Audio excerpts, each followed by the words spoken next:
Hi guys, welcome back to Loving Living Local. I'm joined this morning by author, Fire Chief Emeritus Michael Kuk, whose latest book details his time in Vietnam as a combat firefighter in the U.S. Army. Thanks for joining us this morning. Thank you for having me. Yes, so you're an Army firefighter in Vietnam in 70 and 71, and tell us about your experience. Okay, I guess the first thing I want to say is that it's not like an ordinary firefighter sitting in a fire station waiting for it. We did a lot of interesting things to support, obviously, our military against the horrible enemy attacks we had and things like that. Right. It's a very specialized and often overlooked area, isn't it? It is.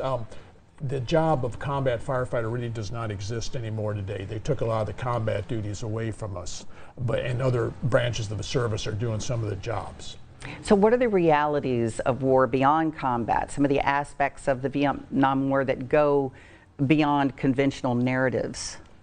I'd say if anything else, as a young man in his 20s, it taught me the value of life, how precious and how fragile life is. And in this book, you've got quite a few photographs, and they're very detailed, a lot of the equipment that you use, which I found very fascinating. Everybody that has bought the book probably says the first thing, Chief, I had to go to the photos right away. I've never seen anything like this. And it's true. Nobody photographs soldiers that are firefighters and their equipment in war zones. It just doesn't, it's not there. These are all Polaroids, and they're well over, like I said, over 50 years old. So, wow, I was lucky. I saved them, preserved them, and they scanned and did very well in the book. Yeah, there are a ton of them. And, perceptions of the Vietnam War have changed. When soldiers first came back, it was considered disgraceful that they were over there and they were treated very poorly. And I think the narrative has certainly changed over the years. It has. I wrote about some of my experiences. You're right. Even though I was the best qualified candidate for job opportunities and that, guess what? I didn't get the job because I was a Vietnam vet. That stigma was back there 50 years ago. That's amazing. But you do find that it's changed and people understand it more fully. Yeah. People today, I'm amazed that people come up to me and we have nice conversations and they're almost to the point of being apologetic for the way we were treated. But I understand it was just a tough time for our country. Right. So what inspired you to share this story?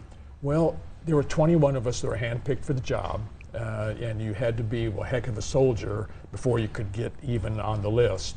And so out of the 21 of us, all 20 of my buddies are gone. So I figured I needed to tell the story. Plus, the story's never been written. People had no idea we existed. That's amazing. How did it? Can you describe some of the unique challenges you faced? Oh my gosh. Everything. Can you imagine what it's like to be responding to a call and your base is under attack? Rockets are coming in. No. There were times we stopped the fire engine and we literally low crawled underneath the fire engine just to protect ourselves from things. I mean, we got hit with shrapnel, things like that. Thank God I never got shot, but I took shrapnel, yeah. Wow, that's amazing. It was dangerous. I mean, it's bad enough you're going on a call that's going to be dangerous with the potential there, but to be hurt en route. I can only imagine. Well, we're going to talk more when we come back from the break about this amazing book. We'll be right back.